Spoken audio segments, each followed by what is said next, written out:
Welcome to the How Did Show, where interesting people answer the questions, how did I get here? And how in the hell did I get here? With your host, Donovan Corneets. What's going on, everybody? Thank you so much for joining me on another episode of the How Did Show. And man, we got a real special one for you today. So check this out. Today's guest is a multi-instrumentalist and producer who has credits stretching out to many different genres. On top of his solo projects, he's part of a Grammy-nominated duo called the Foreign Exchange. He's composed music for TV shows and film scores, including the Black Dynamite animated series and the hilarious sketch comedy show Sherman Showcase. Through all that, he still continues to collaborate with different artists and groups to take their music to the next level. So y'all, please help me show some love to my dog, Zoe in the house. What up, man? What up? Chilling, what's up, man? Thank you so much for being on the show. Really dope to see you, man. How you feeling today? Man, I'm good, man. I'm actually kind of tired, man, because I have a schedule now. Like I've been kind of posting about it here and there, but like my daughter's now in middle school, so like yeah, man. The older they get, like the earlier they got to get up, which I think it should probably be the opposite. The opposite, right? Exactly. Yeah, so man, I feel you on that, man. I got a son in middle school too, and one in elementary school, and yeah, it gets earlier and earlier the older they get, which is trash, by the way. It's terrible, which is it's terrible because I'm a night owl, so I'm up at like 3-4 in the morning, having to get up at 6:30. And yeah, so I'm just trash for the rest of the day, dog. I feel you, man. Well, thank you for fighting through your tiredness to be on the How Did Show with me, man. Yeah, man, let's just get right into it. So this is the How Did Show. So the first part of the How Did Show is you answering the question, how did I get here? So let us know, Zoe. How did you become Zoe? I took the scenic route for real. Because my first passion was baseball. Like I thought I was going to the league. I thought, music was always around my house because my mother and my father were both musicians. My mother played piano, father played guitar. But he was a surgeon. So like that was his, you know what I mean? Like he had musical aspirations. Then he was like, man, I'm about to go to med school for about 55 years. Forget music. I'm gonna cut people. I got you. Exactly. So that's a hell of a backup plan. I love it.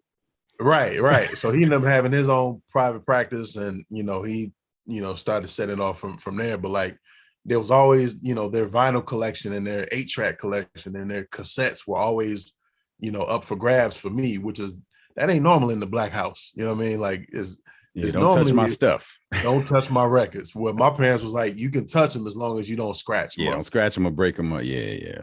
Right. So like music was always around the house, but like I had a huge passion for baseball, and I started playing when I was 9 years old. Got really good. Ended up getting drafted by Toronto Blue Jays out of high school. Yeah. Wow, man. So you were for real good. For real. Got drafted in 96 in the 13th round. And ended up going to Western Kentucky University on a full scholarship. Played there for 4 years, and then my knees started getting super old. And it's always the knees, man. Always the knees. Always like my knees are terrible. Knees. My knees are terrible to this day. So from there, like I just stopped playing baseball, and then like it just opened up a huge gap of time that I just had on my hands. And I was like, I still play piano, so let me try to make music. Started, making music and sending it off to a couple of my friends, and they were liking it, and I was like, damn, this is all right. So it just kind of grew from there, man. And here I am, like 20 years later? God, 20 years later. Man, hey, look, bro, it sounds like we're about the same age, man, because I graduated high school in 97. So yep. We were around in that same. So believe me, I get it, bro. Like, I remember talking to my wife, and we kind of realized that, like, what was it? 2020 from 1990 is the same as like 1960 from 1990. And that's one of those where I'm like, I remember 1990 being like, 1960 was long as hell ago. Yesterday. Yeah, but now 1990 is like, what? That wasn't that long ago. But then you realize, I think of the 90s. I still think of the 90s as 10 years ago.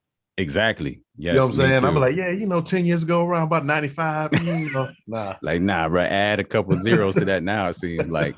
Nah, I feel you, man. Wow, I had no idea about the baseball history. That's fascinating, man. Yeah, I played like Little League probably age 8 through about 12.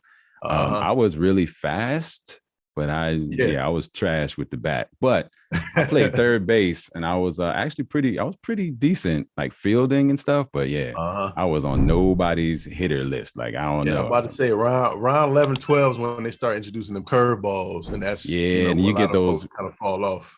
Man, you get those random dudes who are supposed to be 12 years old, but they're like 6'3", 210, throwing full 90, throwing 90 miles an hour. Like, hold up, man. We need to see a birth certificate. Man, that's real interesting. So, I mean, my next question was going to be, if not music, then what? But I mean, you kind of already answered that. It's baseball, but damn, knees turned on you, man. Nah, it was real, man. Like, we used to call ourselves like the backup track team when we played at Western. Like, we get up 6 a.m. Like, that's why I'm was never a morning person. Yeah, but I'm really not a morning person now because of college. Like, what you had to do. 6 a.m. cardio, where we would do what they call the campus run. We run around the campus, and that whole time your knees and your ankles will get beat up by that concrete. Yeah, man. And it's just a lot of pressure. I ended up it's funny because I didn't end up tearing my knee until like 3, almost 4 years ago, and that was because I slipped on the damn steps trying to get to the airport. What? Look, it's always something like that, man. When you get to a certain age, because I mean, they got guys in the major leagues, and they're like, I was tying my shoelace and threw my elbow out, or I was making a bowl of cereal and twisted my ankle. Like, what the hell? Your body, like after 35, your body don't give a damn. Like, you can. Like, I don't even wake up and stretch anymore, because if you stretch, you mess around. You hurt. Your neck ain't right for the next week, and your back is all like, I can't even. I got to be careful when I sneeze. You know what I mean? Like, it's that's over 43-year-old fact. Hey, man, look, there's sometimes I'll go to reach for something in the cabinet and something pops, and I'm like, all right, was that something to be concerned with, or was that just normal? Because like your body just starts making anyway. We have an old guy talk, but man, that is definitely true. Absolutely. So, what would you say is like? I mean, you've been able to branch out from just like, hey, I guess I'll get into this music thing, to now being able to work with so many amazing people and be on so many great projects. What would you say stands out as like your greatest musical accomplishment to date? Man. You know what? Whenever somebody asks me that, I can never answer it, or I'll give like 5 different answers. Well, give me one of like the top 3 in no particular order. I think my major musical accomplishment has just been overall being able to maintain being an independent artist without holding a 9-to-5 job, particularly through this pandemic. Right, full time. That's been the thing, because that's. Boy, after that pandemic and just shows was getting canceled and stuff was just stopping, like, it was just, we all just kind of threw our hands up and had to really figure it out. For sure. And to do that, and you have to pay this and this is due big, all through all that, your bills ain't stopping, man. Nah, the bills definitely don't give a damn. They kept going. So I think that's probably up to this point, that's probably my greatest accomplishment, is to have done this now full time for 10 years without having a W-2. Hey, man, that's valid. That's valid. Yeah, I've been doing voiceover full time since 2010. So I feel you on that. Around the same time. Yeah. So I definitely feel you on that. That's valid. I'm going to take that. I'm going to take that answer. We're going to let that slide. So another side of that is, so you've worked with so many great people. What would be like a dream artist for you to work with? I mean, obviously the GOAT, Stevie would be one. Wow. Yeah. I'm a huge fan of Faith Evans. She would be another one. Okay. I feel that. Layla Hathaway would be another. Lettucey would be another. You're getting all the soulful singers going on, man. I love it. Just to see what I could just to see where I could take them. I would, try to do something that they haven't done. Maybe something more up-tempo, something more electronic, something, something more Detroit. You know what I'm saying? Like let's take them back to the crib real quick. There you go. See where they go. By the way, yeah, I got to give a shout out to Detroit because I actually have been the voice of WDIV, wow, their NBC affiliate for a couple years now. So I got nothing but love for Detroit, man. Love the Motor City. They've been showing me a lot of love. I only been out there once. I went out to like visit the station and kind of got to see downtown a little bit. And yeah, I loved it, man. It was definitely weird to like be in the hotel room, and they're like, "Yeah, that's Canada right there." It was like, like literally, it's like water across and Canada, yeah. So that kind of tripped me out. Like, oh wow, like I forget how damn far north Detroit is. Man, because when we were younger, like we would go across the bridge. Like that was back when you just, you didn't even have to tell them nothing. You just be like, I'm going over there. I'm coming back same day. You didn't have to show them nothing. You just go over there. I'm just going to get some chips, man. I want some Canadian bacon, bro. That's it. But like we would always go over there to like get suits and stuff and, just buy things because of the exchange rate. The exchange rate was like, $1 to $1.50. So, you would get a lot of bang for your buck over in Windsor. Oh, they're balling out in Canada. Absolutely. I love it. So like outside of working with these amazing artists that you named, as far as like maybe specific projects or, studios or shows, is there anything that's on your like career bucket list that you would love to be able to do? One of the things is to score a major motion picture. I'm slowly starting to get into scoring and, music for TV, obviously with the Sherman Showcase. That's kind of our connection right there. But like, yep. And but like, I've done it for documentaries. I've done it for, like I said, TV shows. I want to do something, where it's, grand scale. Film. Yeah, man. What is it about scoring that kind of inspires you so much or drives you? Well, one, it's totally out the box for me. Like, I'm always up for that type of challenge. And, I think one thing as a producer, as a musician, or as an artist even, is just to be able to show just different sides of you. So Absolutely. That, one of the greatest compliments that people can give you, I think, as an artist is when like, they recognize my playing on, a song, or like, I heard those keys and I knew that was you, or I heard that bass playing and I knew that was you. But it's also dope to be able to play something and make something to where they have no idea. No idea. You know what I mean? That's why a lot of the stuff on Sherman Showcase, like with the Drop It Low for Jesus, when that started going viral and stuff, and I'm having friends of mine like, yo, man, you heard this? And I'm like, I heard that like 2 years ago here in the studio. Yeah, exactly. What? That's incredible. Like the more that we're talking, we have so many parallels in our work, because same thing, man. Like I love it when people are like, hey man, is that you on this commercial, or was that you on that promo? And I say, yeah, that was me. They're like, man, I knew that was you. Or I'll post something, on IG or something that I did. Mm-hmm. I had no idea that was you, man. That sounds nothing like you, right? So it's like both of those are like equally dope, but like for different reasons, because it shows that, all right, you've done something enough to get recognition, but then also that you're capable of stepping out of the box and still surprising and showing people. Because you know how it is, man. When you're a creative person, you just want that opportunity to create and show that you're more than just what people may think you are, man. So that quest to continue to expand and grow, man, I identify with that. So man, you get this, man. Yeah, black hat on, and like I got no keyboards behind me, but I did rocking the Sherman Showcase back there. But no, man, I love it, man. Like, that's incredible.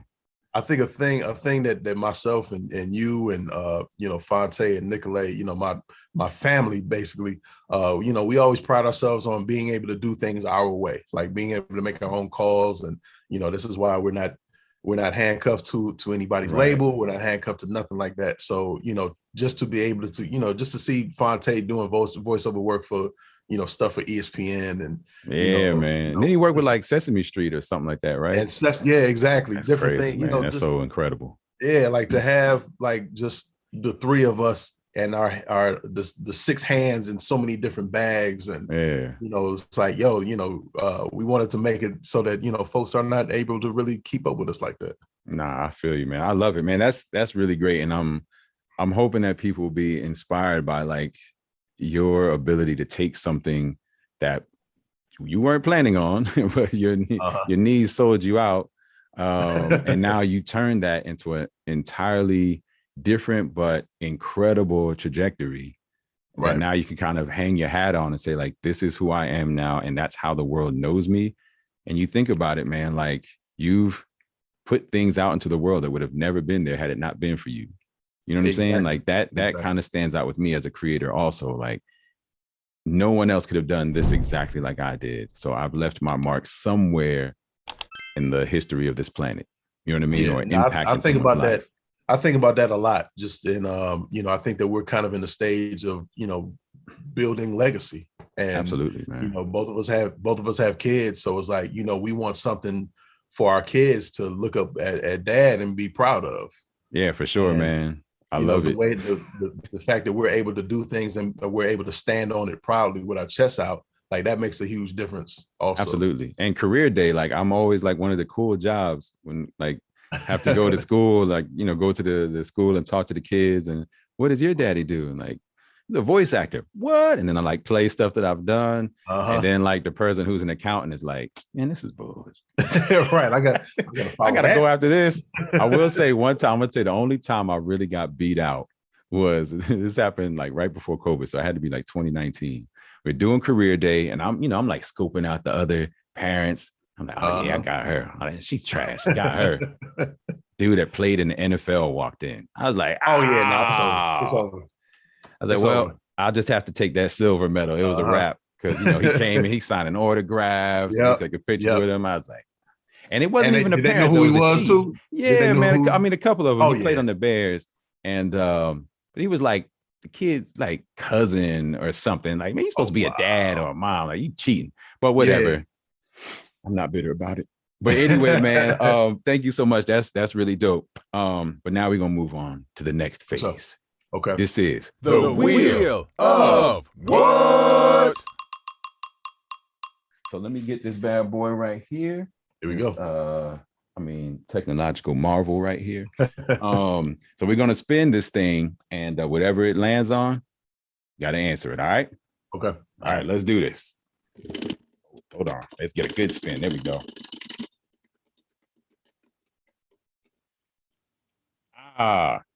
It landed on hidden talent. We're gonna spin that again. Yeah, let's spin it again. Yeah. We're gonna spin that again. All right, video guy, edit this out. I was gonna say art, but I can't. I'm not gonna draw anything right here now. Twice? Are you kidding me? All right. This is really.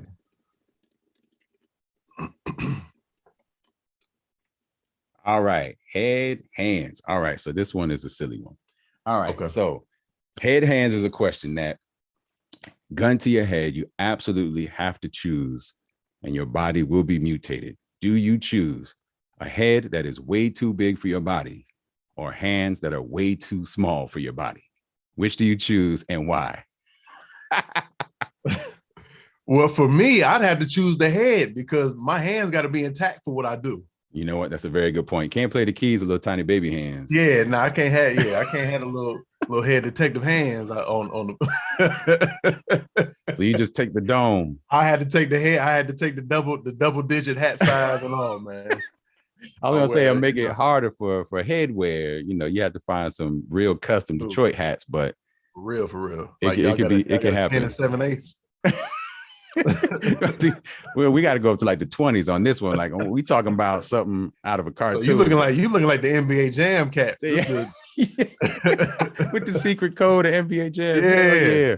The character. There you go. See, that's what I'm talking. See, that's when you from our generation, right? You get references like that, man. So you know what? I got nothing to say with that. I mean, specific to your profession, I'd have to do that. You got to go with the huge head, man. Tiny hands ain't gonna do you no good. Yeah. So in that case, I'd have to go into scoring for real. So I have to leave the house too much and get clowned on. There'd be no more selfies. Here come Big Head Zoe again.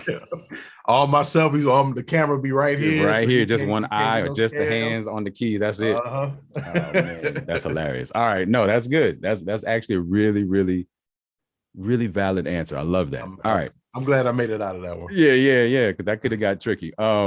All right, so now we get to the second part of the show, and that is when you answer the question, how in the hell did I get here?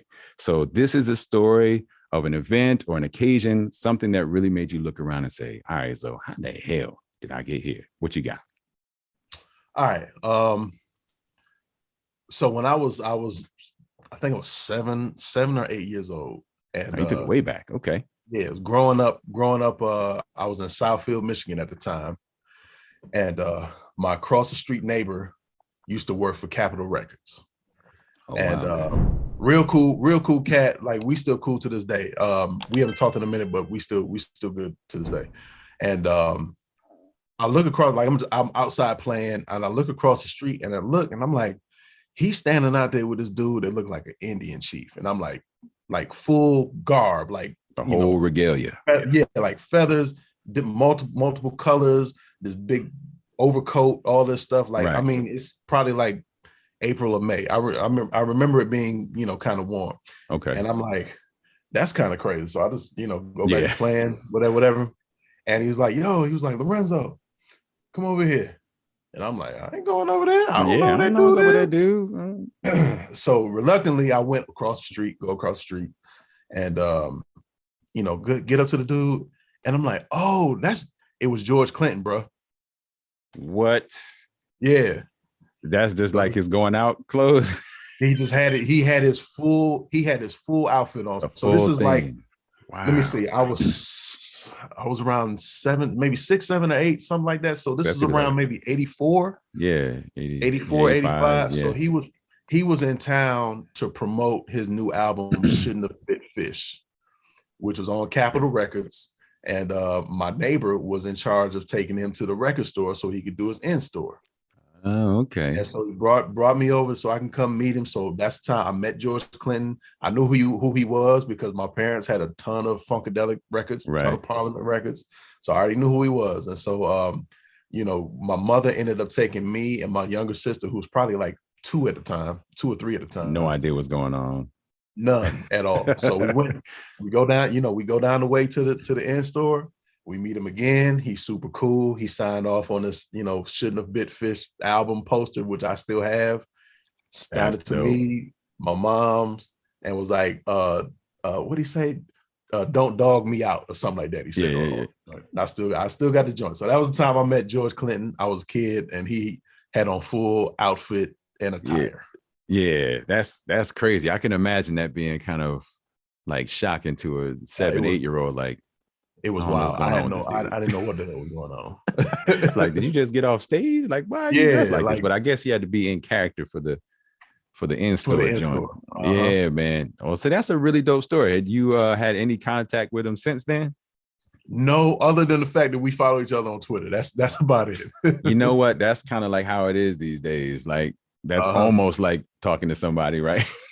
Right. It's like, well, I don't know. We follow each other on Twitter. So yeah, I mean, that's pretty much official right there. We basically family. We know of each other. Yeah. There you go. Well, no, that's a really cool story. Is there like any other maybe celebrities or people over the course of your musical career where it kind of shocked you, or maybe you were starstruck a little bit, or it just was like, oh snap, that's so and so, and then you ended up actually interacting with them or anything? The one that really shocked me was Sheila E. I met her through Cy Smith, who is my frequent collaborator. We've toured together. That's my sister. Like, we actually currently working on an album right now with that me and Tall Black Guy are producing. Okay. But she was singing backgrounds with her. Like, she was doing some shows with her, and they came to the Howard Theater here in DC. Okay. And afterward, they had a little after party at Live and off of U Street, where that's actually a former spot now. Okay. But she came up, and Cy introduced me to her, and I'm had this whole thing where I'm getting ready to be like, I'm just a big fan, and I had it all worked out. Love your playing, blah blah. You're such an inspiration. And she was like, I really dig what you are doing, like what you and Cy are doing. And I'm sitting there like, what? And she was like, wait a minute, you know who I am? Yeah, like she knew who I was. And then what she started doing was she started introducing me to the rest of her band.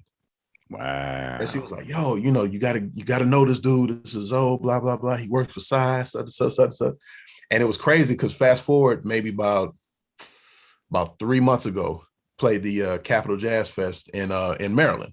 Okay. And drove up there, and she was on that too. And I saw her eating, with her team or whatever. So I walked up to her, was like, yo, we met each other, some years ago through Cy Smith, and she's played you my records, whatever. And she was like, oh yeah.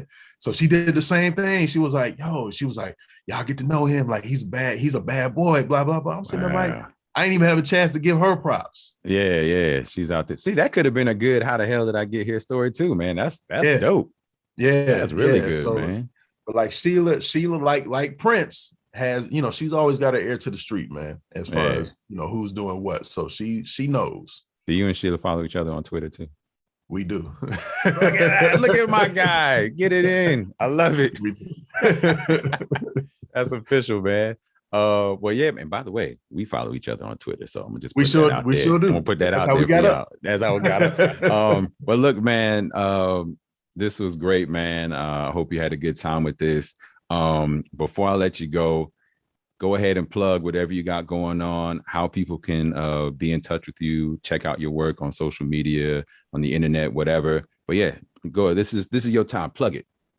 For sure. Well, everything, I'm at Zo35 on everything. It's alphanumeric. It's at Zo, the number 3, HREE, the number 5, IVE. And that's on Instagram, Twitter, Facebook, Zo35.com. I keep some dope merch on me, just good music, as you can see. Hey, plug it. You know what I mean? And like I said, myself and Tall Black Guy, we do have an album out right now called Abstractions. It's incredible. Check it out. And we're also producing my homegirl Cy Smith's next album that will be out next year. And we're starting to go on tour too, which has been the first time in 2 years. And maybe a little bit more Sherman showcase action going on. Yeah, season two. Next year. I'm excited because my connection is that I was the promo voice for the show. Yes. That's how I ended up meeting Diallo and connecting with you. And I actually had a really, really brief part in the Black History Month spectacular. So I got a credit. On that joint. Say what? Oh yeah. They clown on that. It was straight silly, but I got an IMDb credit on there. I was an official cast member, so I appreciate that opportunity. So yeah, I'm really excited about season 2 because if you guys don't know, like Sherman Showcase is straight comedy. It's hilarious. And Diallo and Bashir's other work, Southside, also incredible. But since we kind of collaborated and worked with them on Sherman Showcase, I'm gonna say Sherman Showcase. They kind of let us loose on the second season music too. So, well, damn, if compared to season 1 was pretty loose. Dropping low for Jesus. How much looser can you get? I mean, wow, that's I love it. They let us go, man. They let us go, and it was dope to like touch all these different genres, and it's just like they did like yacht rock stuff on there. They did futuristic stuff with Neo, and yeah, man, that's so incredible to be a part of that, man. So you know what? Big ups to you, man. Congrats on all your accomplishments and the things that you've been able to do and work with and put your work out there, man.